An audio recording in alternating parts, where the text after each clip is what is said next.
Hi there, Steve Kaufman. Haven't done a video in a while. I've had family visiting. My son and his family from the UK, my brother from Toronto, kicked out of my office.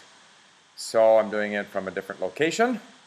And I thought I would do a video here because I had a question from, I think he calls himself The Seductive Arts, one of my viewers, who said, how do you deal with the problem of learning some of the basic vocabulary, because I think he's learning Italian and French and he listens to a lot of news, and so he has a lot of the vocabulary that relates to news and politics and doesn't know the name of everyday items in those languages. And what should I do? And this is a subject that comes up all the time. Someone mentioned before that they had been studying through a lot of listening and reading, and then they went somewhere and they took a course, and the teacher said, your case is quite typical. You don't know the names of the most common things in the language. And the other day I was talking to my Czech tutor, Andre, and he started talking about food and said, now we're going to talk about the names of the different foodstuffs or items on a menu or food products in Czech. And I said, stop. I won't be able to learn them because I don't have a daily need for those words. And so on the subject of how do we learn the basic vocabulary, I believe that we learn the vocabulary that's important to us. And it's not necessarily the names of different food items that you're going to buy in a store or in a restaurant. It's not necessarily the name for comb or refrigerator or even basic things in daily life. If you're not, in fact, living in the language, you don't need those basic words. If I lived in the Czech Republic and if I was eating every day and going to the store every day, then I would quickly learn those words. But it's pointless for me, I believe, to have a lesson on the different names of food dishes in Czech if I won't encounter those words again for months. So to me, because I'm interested in following the news, then economics terms, political terms, a lot of terms about, in that regard or from that point of view or in my view, and these kinds of words that come up in a discussion are easier for me to learn because they come up more often. And I don't think there's any particular benefit in trying to teach the so-called basic words. The most common words will come up in any case, no matter what we're using as learning content. And it's also true that in the beginning we tend to learn terms like hello, how are you, my name is, when, why, where, who, and these will come up anyway.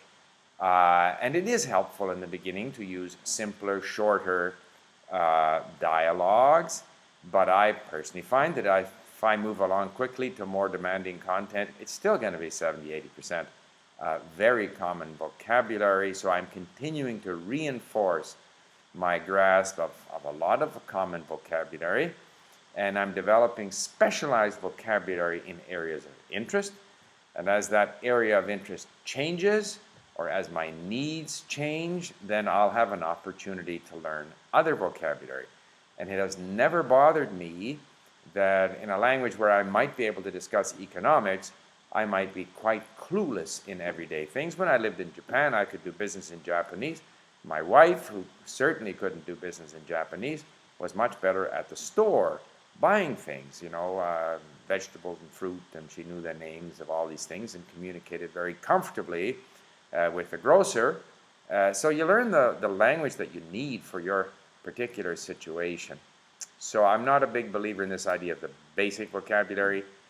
It'll come anyway, and nor any more than I'm a believer in learning the basic grammar first. I mean, as I've said before, you can have a sense of what some of the grammatical issues are, but the idea that you could nail down tenses or nail down cases early on in your language learning is certainly not the way I learn. So I just thought I'd do that because I had a request from the Seductive Arts, or whatever his name was, on the subject of what to do when you seem to have these gaps in your vocabulary, which often are some very basic words.